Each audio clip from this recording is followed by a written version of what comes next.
It's General Spike, and I'm here to read you another book called A Letter to Grandma. It's by Paul Rogers and illustrated by John Prater. So here we go.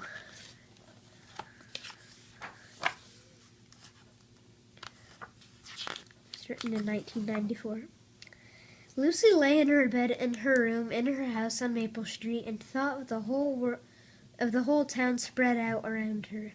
She fell asleep listening to night noises, distant cars and dogs barking into the dark, and thinking about tomorrow when Grandma would come. The moment she woke, she knew something was different. Where had all the houses gone, the streets, the town? From her window she could see nothing but sea.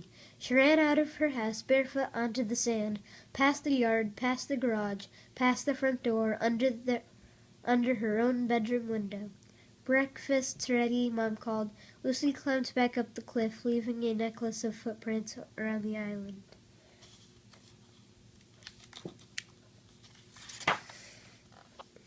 "The mailman's late," said Dad. "I guess the traffic's bad," said Mom. "I'm going out to watch the whales," said Lucy.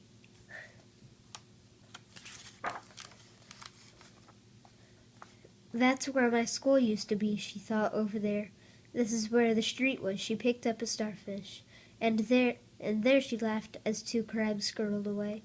That's where Mrs. and Mrs. Horner lived. At lunchtime, Lucy told Mom and Dad all about the rock pools and the fish in the sea, but they didn't seem to be listening. During dessert, there was a knock on the door. "I'll go," Lucy said. An enormous liner was anchored off the front yard. On the porch stood its captain. "Excuse me," he said. "I think we're lost. I can't figure out where I am." "This is 101 Maple Street," said Lucy. "Ah, thank you," said the captain. "Sorry to bother you." After lunch, Lucy's parents worked in the yard. "Look at these lupines," complained Mom. Look at those dolphins," Lucy called from the beach. Suddenly she remembered Grandma. How would she ever get here now? Someone would have to tell her. At her toes, Lucy saw an old bottle. She hurried indoors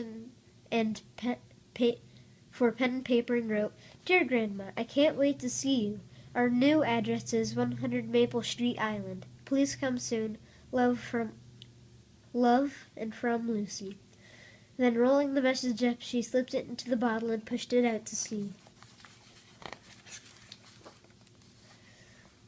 That was when Lucy felt the first drops of rain. The sky grew dark, the sea grew wild, and soon Lucy was hurrying to the house for shelter.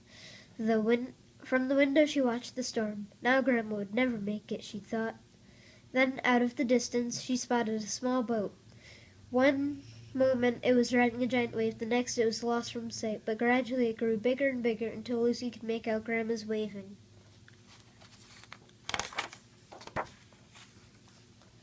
"Hello, Grandma," she called, running to the water's edge. The rain stopped, and together they climbed the path to the house. "You look a bit wet," said Dad. "Did you have to wait for the bus?" After supper, Lucy took Grandma on a tour of the island. She showed her the crabs and gulls, the rock pools, and the starfish. "Look, Grandma, I've got something for you." "Hold it to your ear. What do you hear?" Lucy pressed the warm-colored, soft, cold-looking, hard shell to her ear. Then she heard it, the sound of the sea.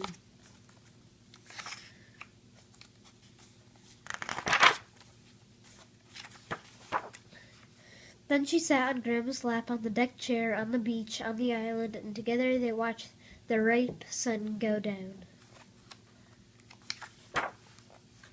When it was time for Grandma to go, Lucy waved her goodbye from the gate. She watched her climbing into the boat and sailed slowly away. "Time for bed," Dad said. "I guess Grandma will steer by the stars," said Lucy. That night, Lucy fell asleep listening to the sighing of the sea and dreamed all about tomorrow.